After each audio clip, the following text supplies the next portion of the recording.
Devaya. Om Namo Bhagavate Vasudevaya. Om Namo Bhagavate Vasudevaya. Om Namo Bhagavate Vasudevaya. Om Namo Bhagavate Vasudevaya. Om Namo Bhagavate Vasudevaya. Reading from Bhagavad Gita, chapter 18, verse number 63. Iti te jnanam akhyatvam guhyad guhyatram maya vimrishyatad asheshena yathachasi tatha kuru. Translation and purport by His Divine Grace, A.C. Bhaktivedanta Swami Prabhupada. Thus, I have explained to you knowledge still more confidential. Deliberate on this fully and then do what you wish to do. Purport. The Lord has already explained to Arjuna the knowledge of Brahma Bhuta. One who is in Brahma Bhuta condition is joyful. He never laments nor he desires anything. This is due to confidential knowledge. Krishna also discloses the knowledge of the super soul. This is also Brahman knowledge of Brahm, but it is superior. Here the words Yathaichasi Tatha Kuru, as you like, you may act, indicate that God does not interfere with the little independence of the living entity. In Bhagavad Gita, the Lord has explained in all respects how one can elevate his living condition. The best advice imparted to Arjuna is to surrender unto the super soul seated within his heart. By right discrimination, one should agree to act according to the order of the super soul. That will help one become situated constantly in Krishna consciousness, the highest perfectional stage of human life. Arjuna is being directly ordered by the personality of Godhead to fight. Surrender to the Supreme Personality of Godhead is in the best interest of the living entities. It is not for the interest of the Supreme. Before surrendering, one is free to deliberate on this subject as far as the intelligence goes. That is the best way to accept instruction of the Supreme Personality of Godhead. Such instruction comes also through the spiritual master, the bona fide representative of Krishna.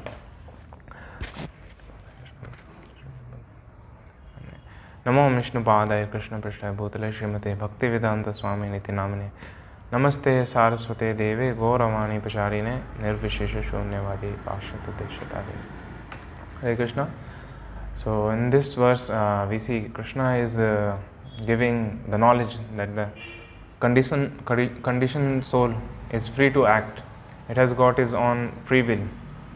And just because the conditioned soul is the part and parcel of Supreme Lord, as Supreme Lord has complete independence, the jiva, the soul being minute part and parcel of the Lord, also acquires the qualities of the Lord, which is having some independence.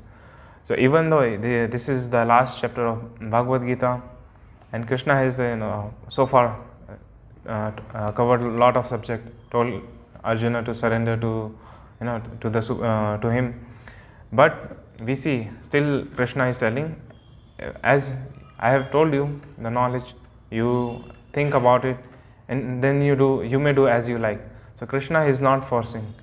So we need to understand, Prabhupada mentions in purport, like it is not for the interest of the Supreme, and the surrender to the Supreme Personality of Godhead is the best interest of living entities.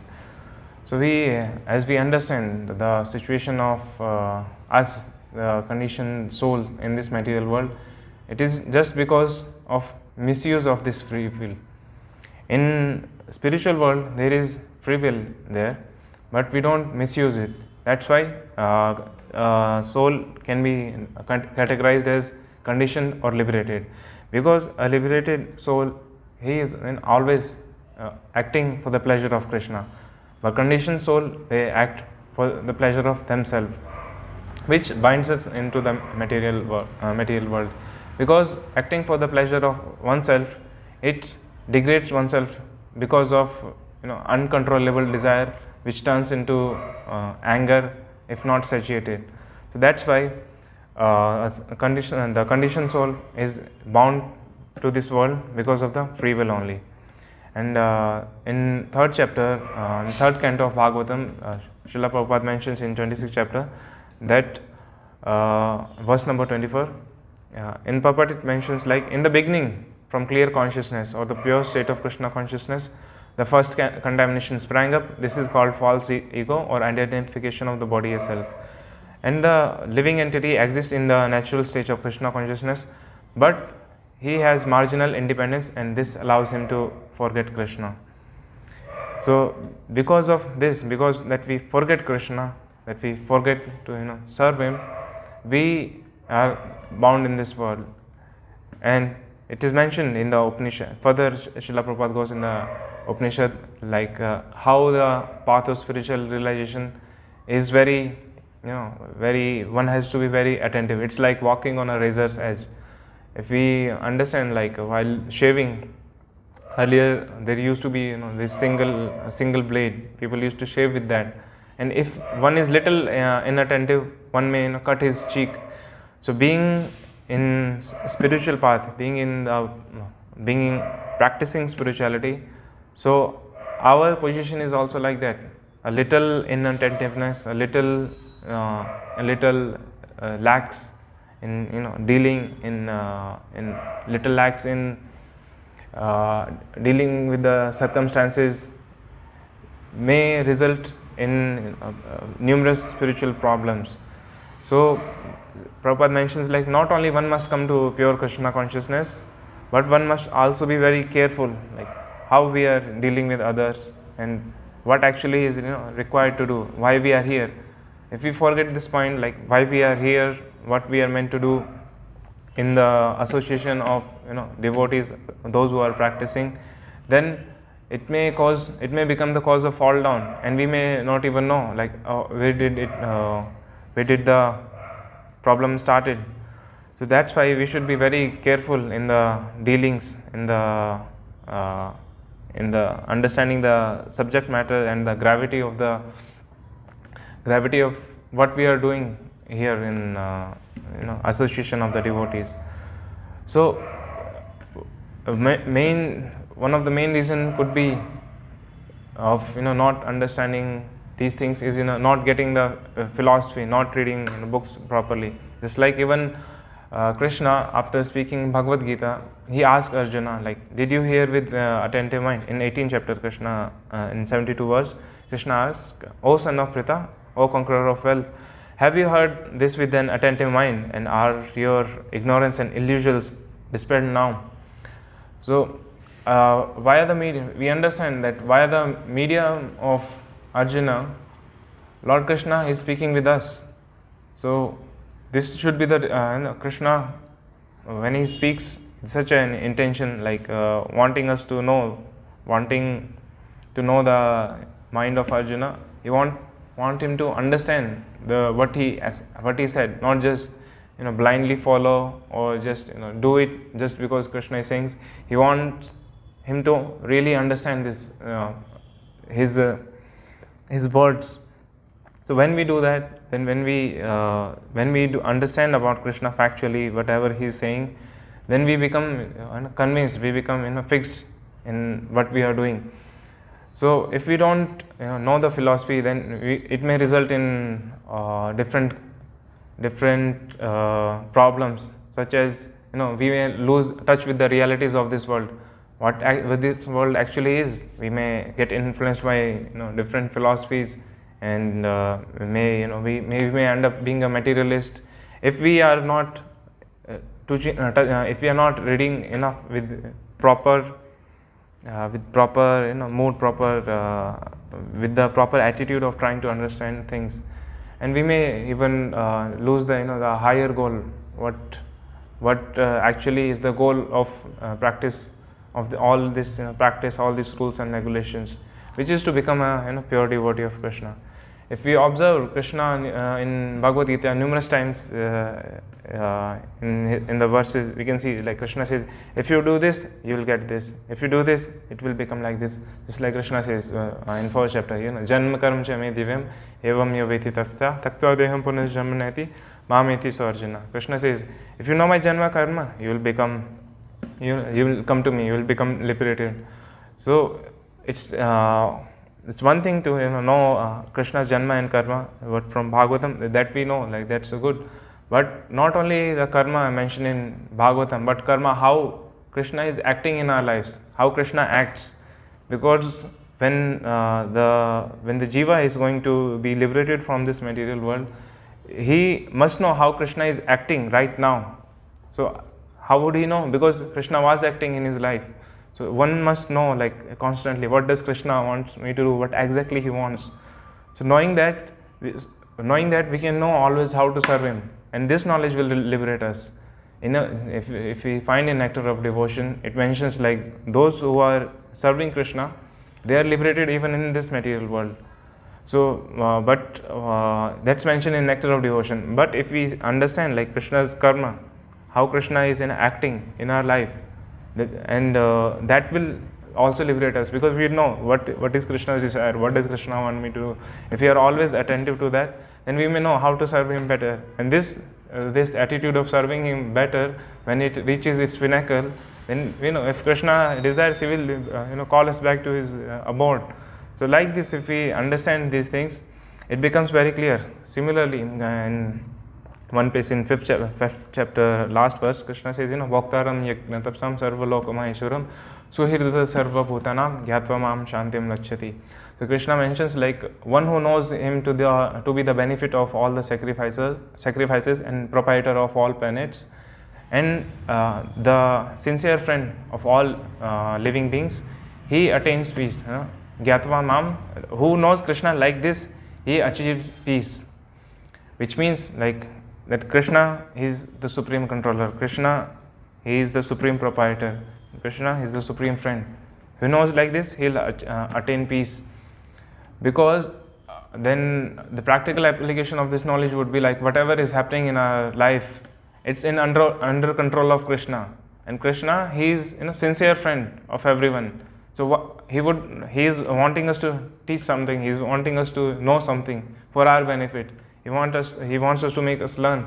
So with this knowledge, when we act, then whatever circumstances we may be in, we'll be able to relate it to words of Krishna, and we'll get inspiration, and we'll never become demotivated or depressed.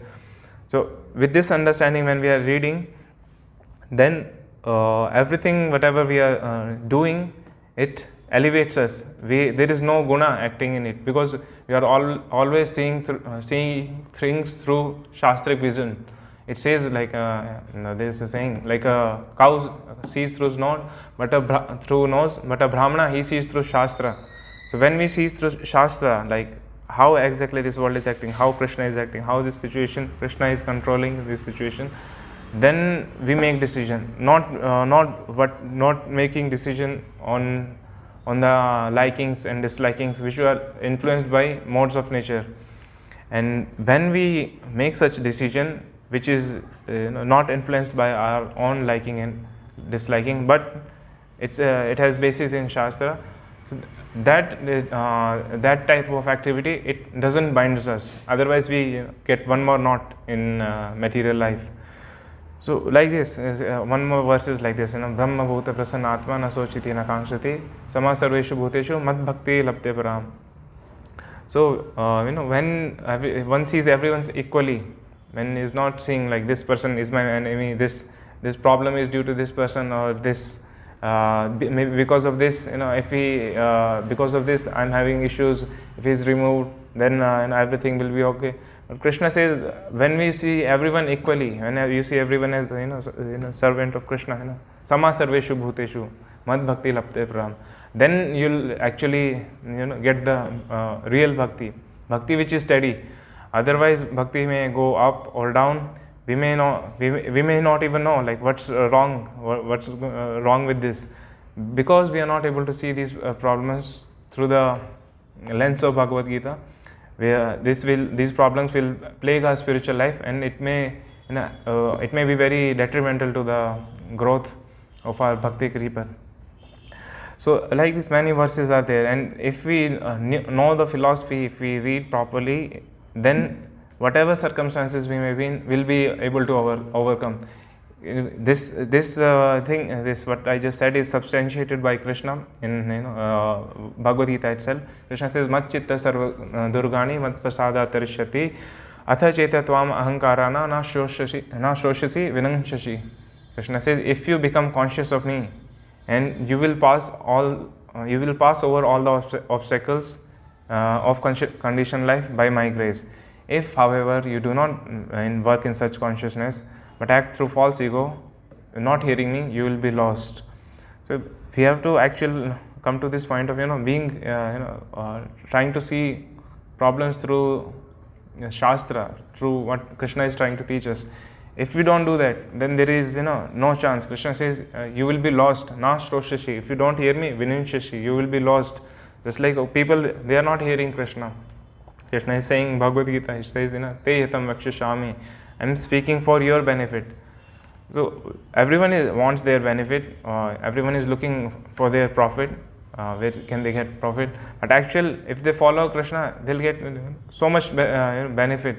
And everyone wants to become free of anxiety, but no one is really free of anxiety. But if they follow words of Krishna, they can really become free of anxiety. So Krishna is trying to benefit, but they don't know. That's their unfortunate situation. So how to understand, like, the point, like what point?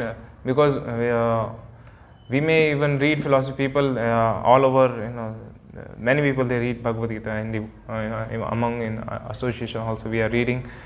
But if we don't read it with proper attitude in our devotional life, we may miss the points of Bhagavad Gita. Just like it's, I heard once, like if we are sincere and serious, then if you get this point right, then everything will become right. And if we don't get this point right, then we cannot expect anything to be right. So sincere means cultivating like anya bhilashita shunyam, cultivating desire to be selfless, no other material desires. And material desires, first there are gross material desires in form of this wine, woman, money. These are the form of gross material desires. But if we see in living in ashram, we are not associated with these material things. We may externally, we might have given up all of those things, but there are other desires which are material, and we may be plagued by those desires. Just like attachment to prestige, position, respect, puja, labh, pratishtha. Or someone is not giving respect. Someone is attached to their position. Someone is, because in an organization it's naturally understandable, like will be promoted to some position, to some leadership, someone will be under us. But if we become attached to that and we forget like what we are meant to do, we are meant to actually surrender to Krishna, to serve him selflessly without any material motives. If we forget this thing, then it becomes very difficult, because then we always harbor these material desires which do not allow the desire to serve Krishna fully manifest. So that's why if we avoid these, if we understand and avoid this attachment, then we'll be able to get even a higher taste. Just like there is a offense to chanting of holy name, Shruti api nama mahatme ya priti rahita nara aham mamadi parmo namni sopya pratkrit. Like the translation is like this: if to not have complete faith in chanting of holy name and to maintain material attachments even after hearing so many instructions on this matter.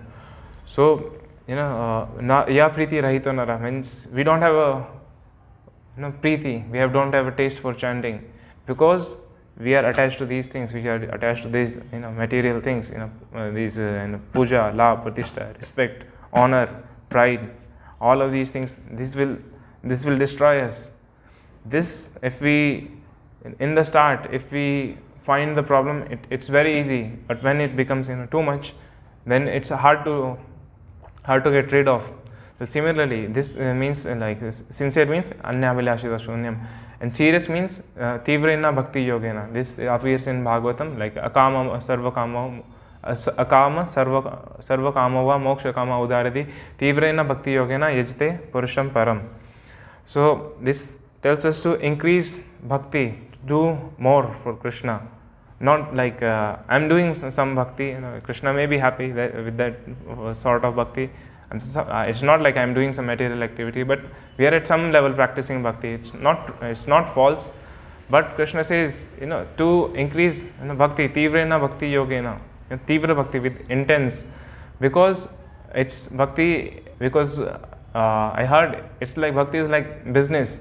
If you don't grow your business, it will dwindle, and even if you don't try to grow it, okay, or you practice at some level, if you don't increase it, then after some point of time it may become monotonous. It will have no taste. It becomes like drudgery, they say, just like going through things but not able to really get really get the absorption in spiritual life. So this point, being sincere and being serious, if we get these things, then most of the things will get correct. So that we have to make sure, like we are not, we are really on the path. So that is what actually is meant by Shrashya Dharaya. Walking the spiritual life is like walking on a razor's edge, because we might be deviated by different philosophies. We might become complacent, okay, with our spiritual practice. So this is how to be on the line. So this is the guiding principle, to be always on the line. So, and if we do that, then we'll be able to find out what's the problem, what's something is not right, and we will be able to point out. But after some, if we don't do that early on, then there will be so many other problems, and we'll not be able to find the root cause of it, and that will hamper a lot of our spiritual progress. And if you see, false ego means identification with the material things, and there is true ego and there is false ego. True ego means you identify as a servant of Krishna. A false ego is you identify with material body, and with mind we associate ourselves, what we like, what we don't like. Then Krishna says one must deliver himself with the help of mind, and not degrade himself. The mind is friend and mind is the enemy of the conditioned soul. If we see, if we understand this, like mind, to deliver us from the mind of a conditioned soul is not really in control, because mind is supposed to be under intelligence. It is supposed to be subordinate to the intelligence, but mind is so powerful that it overcomes the intelligence. So that's why how do we control the mind? By by following rules and regulation, by following austerity, because it says in this 6th canto Prabhupada writes, no one can become an advanced devotee without developing attachment, and for developing attachment austerity is required. Means voluntarily accepting things which may not be comfortable for the body. So that's why we should be austere, not be always in comfort zone, doing just the bare minimum required. If you do that, then that's very that it will not help to grow our bhakti, and if we don't do that, then we may get the lower taste. The lower taste for material things, it may become prominent. So that's why this austerity, these rules and regulations are required. And first austerity is following authority.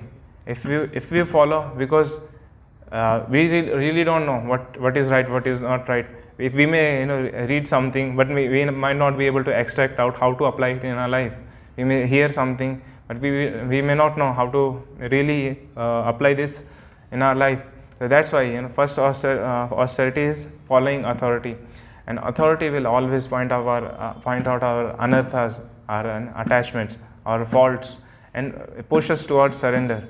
Because if we understand like why authority is even here, is in the place, because we don't have the attitude of surrender to Krishna, that's why it's in place. If Krishna sees that we have attitude to surrender, we have attitude to serve him, it is not required. Because, and we can understand it from one more point, like Prabhupada mentions in Bhagavad Gita chapter 7, like the super soul Paramatma manifestation is a temporary aspect. It's not in spiritual world. If you see, Paramatma is not there in the spiritual world. So what is the role of Paramatma? To Updrishta and Anumantacha. He sees the activities of the soul and he oversees and he ordains. Okay, you may do, you may not do. He is witnessing the activities of the soul. But in spiritual world, the Paramatma aspect is not required because everyone is serving Krishna.